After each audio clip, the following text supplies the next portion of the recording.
Kottayam medical കോളേജിൽ ആശുപത്രി വികസന സമിതി യോഗം ചേരുന്നില്ലെന്ന് പരാതി. വർഷങ്ങളായി ആശുപത്രി വികസന സമിതി യോഗം ചേരുന്നില്ലെന്ന് വികസന സമിതി അംഗമായ റോയ് മൂലക്കേരി മീഡിയ വണ്ണിനോട് പറഞ്ഞു. ഏതാനും പേർ ചേർന്നാണ് കാര്യങ്ങൾ തീരുമാനിക്കുന്നതെന്നും റോയ് ആരോപിക്കുന്നുണ്ട്. ആശുപത്രി വികസന സമിതി യോഗം ഇന്നുവരെ വിളിച്ചിട്ടില്ല. ഞങ്ങളിവിടെ പല പ്രാവശ്യവും ഞങ്ങൾ പരാതി കൊടുത്തിട്ടുണ്ട്. UDFന്റെ ഒറ്റക്കെട്ടായിട്ട് പരാതി കൊടുത്തിട്ടുണ്ട്. ഒരു പ്രതിപക്ഷമില്ല, ഏകപക്ഷീയമായിട്ടാണ് ഇവിടുത്തെ കാര്യങ്ങൾ ചെയ്യുന്നത്.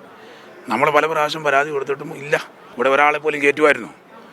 യാതൊരുവിധ പ്രശ്നങ്ങളും ഇല്ലെന്നാണ് ഇവിടെ പറഞ്ഞത്. ഇത് യാതൊരു പ്രശ്നവുമില്ല, ചെറിയ മുറിവുകളേ ഉള്ളൂ. 2 മന്ത്രിമാരാണല്ലോ പറയുന്നത്. ഒരാളെ പോലും അവിടുന്ന് കയറ്റി വിടുന്നുണ്ടോ? ഒരു രക്ഷാപ്രവർത്തനത്തിനുള്ള എന്തെങ്കിലും സാഹചര്യം ഇവിടെ ഉണ്ടായിരുന്നോ?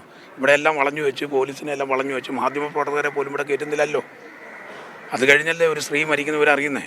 ആശുപത്രി സമിതി എന്ന് പറഞ്ഞാൽ ഞങ്ങൾ വിളിക്കാറേ ഇല്ല, ഒരു കാരണവശാലും വിളിക്കാറില്ല.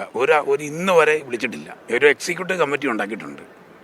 ആ എക്സിക്യൂട്ടീവ് കമ്മിറ്റി അവർ തന്നെ വിളിച്ചു കൂടുന്നു, അവർ തന്നെ തീരുമാനിക്കുന്നു. പ്രതിപക്ഷമില്ലാത്ത ഒരു ഹോസ്പിറ്റലാണിത്.